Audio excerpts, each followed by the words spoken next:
মাকে হারানোর পর বোঝা যায় মায়ের কথা, যে সকালে তুমি ঘুম থেকে উঠতে মায়ের ডাক শোনার জন্য, আর সেই ডাক চিরদিনের জন্য থেমে গেছে। যে হাতে তোমার জন্য খাবার বানাতেন, ভালোবাসা দিয়ে মাথায় হাত বুলিয়ে দিতেন, আজ সেই হাত মাটির নিচে। যখন মা বেঁচে ছিলেন তুমি হয়তো বলেছ, মা আমি ব্যস্ত আছি, মা পরে কথা বলবো। কিন্তু আজ তুমি সময় পেলেও আর সেই কথা শোনানোর মানুষটি নেই। আজ তুমি চাইলে আর মাকে ফোন করে বলতে পারবে না, মা আমি পৌঁছে গেছি। আজ তুমি ঘরে ফিরলেও আর কেউ দরজায় দাঁড়িয়ে হাসি মুখে বলবে না, টেবিলে খাবার রাখা আছে, খেয়ে নিস বাবা।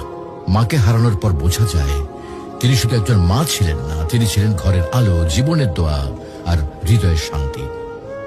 এখন বুঝতে পারো মা যে বারবার নামাজের কথা বলতেন, ভালো মানুষের সাথে চলতে বলতেন, এগুলো তোমার জন্য কত বড় উপহার ছিল। প্রিয় ভাই বোন, মাকে হারিয়ে আফসোস করার আগে কদর করো। মায়ের হাতে চুমো দাও, তার জন্য দোয়া করো, তাকে জড়িয়ে ধরো যতদিন তিনি আছেন। কারণ হয়তো একদিন তুমি শুধু বসে বসে কাঁদবে আর মনে পড়বে, ইস যদি মাকে আরেকবার জড়িয়ে ধরতে পারতাম। মাকে হারানো মানে পৃথিবীর সব থেকে বড় আশ্রয় হারিয়ে ফেলা। তুমি যখনই সময় পাও তোমার মায়ের সাথে সময় দাও, মায়ের জন্য দোয়া করো। মা যদি আজকে ইহলোক ত্যাগ করেন তাহলে তিনি আর ফিরে আসবেন না। মাকে ভালোবাসো, তার মনে কখনো কষ্ট দিও না।